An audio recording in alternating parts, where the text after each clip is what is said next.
നൂൽപാലത്തിലൂടെയാണ് മോദിയുടെ മൂന്നാം സർക്കാർ നീങ്ങുന്നത്. ഏത് നിമിഷവും എന്തോ സംഭവിക്കാം. ഘടകകക്ഷികളിൽ ചിലർ ചുവടുമാറ്റിയാൽ സകലതും തകരും.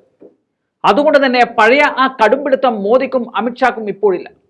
അഹങ്കാരത്തിന് കിട്ടിയ ഏറ്റവും വലിയ അടിയാണ് ഈ തെരഞ്ഞെടുപ്പ് ഫലം എന്നതിൽ തർക്കമില്ല.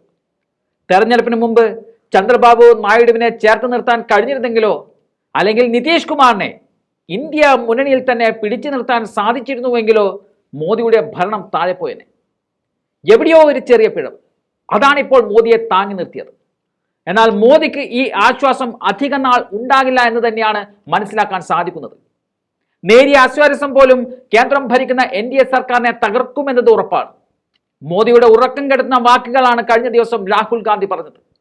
മറുകണ്ഠം ചാടാൻ തയ്യാറായിരിക്കുന്നവർ NDAയിൽ ഉണ്ടെന്നും മോദി ക്യാമ്പിൽ വലിയ അതൃപ്തി നിലനിൽക്കുന്നുണ്ടെന്നും രാഹുൽ പറയുമ്പോൾ മോദിക്ക് ചങ്കിടി പേറുകയാണ്. NDAയിലെ ഒരു സഖ്യകക്ഷി തങ്ങളുമായി ബന്ധപ്പെട്ട് കഴിഞ്ഞു എന്നുള്ള വെളിപ്പെടുത്തലും രാഹുൽ നടത്തിയിട്ടുണ്ട്. എന്നാൽ ഈ കക്ഷിയുടെ പേര് അദ്ദേഹം വെളിപ്പെടുത്തിയിട്ടില്ല. ഒരു ദേശീയ മാധ്യമത്തോട് സംസാരിക്കുമ്പോഴായിരുന്നു രാഹുൽ ഇത്തരത്തിൽ ഒരു പ്രതികരണം നടത്തിയത്. ഇന്ത്യൻ രാഷ്ട്രീയത്തിൽ സുപ്രധാനമായ മാറ്റമാണ് ഉണ്ടായിരിക്കുന്നത്.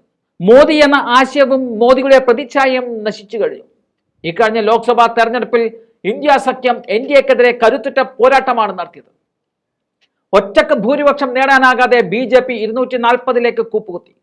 ഇപ്പോൾ ഭരണത്തിലുള്ള NDA സഖ്യം വളരെ കഷ്ടപ്പെടും. കാരണം 2014ലും 2019ലും നരേന്ദ്രമോദിയെ സഹായിച്ച ഘടകം ഇപ്പോൾ ഇല്ല എന്നതാണ് രാഹുൽ പറഞ്ഞത്. കഴിഞ്ഞ 10 വർഷം അയോധ്യയെക്കുറിച്ച് മാത്രം പറഞ്ഞുകൊണ്ടിരുന്ന പാർട്ടി അയോധ്യയിൽ നിന്നും തൂത്തെറിയപ്പെട്ടു.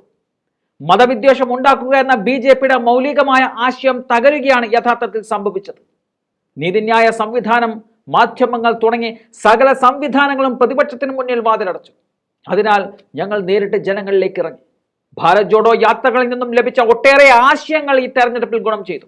അതെല്ലാം തങ്ങളുടെ ആശയങ്ങളായിരുന്നില്ല, ജനങ്ങളിൽ നിന്നാണ് ലഭിച്ചത് എന്നാണ് രാഹുൽ പറയുന്നത്. രാഹുൽ ഇങ്ങനെ പറയുമ്പോൾ ഒരു കാര്യം നമ്മൾ ഓർക്കേണ്ടത്, ഇത്തവണ കോൺഗ്രസ് ഉൾപ്പെടെയുള്ള പ്രതിപക്ഷ പാർട്ടികളെ BJP കേന്ദ്ര ഏജൻസികളെ ഉപയോഗിച്ച് പൂട്ടിയിരുന്നു. സാമ്പത്തികമായി പോലും തെരഞ്ഞെടുപ്പ് പ്രവർത്തനങ്ങൾ നടത്താൻ സാധിക്കാത്ത അവസ്ഥയിൽ നിന്നും ജനങ്ങളാണ് കോൺഗ്രസ് അടക്കമുള്ള പ്രതിപക്ഷ പാർട്ടികൾക്ക് പിന്തുണ നൽകിയത്. ആ വിശ്വാസമാണ് ഇപ്പോൾ പ്രതിപക്ഷത്തെ നയിക്കുന്നത്. എന്തായാലും രാഹുലിന്റെ ഈ പ്രസ്താവന BJP ക്യാമ്പിനെ ആശങ്കപ്പെടുത്തി കഴിഞ്ഞിട്ടുണ്ട്.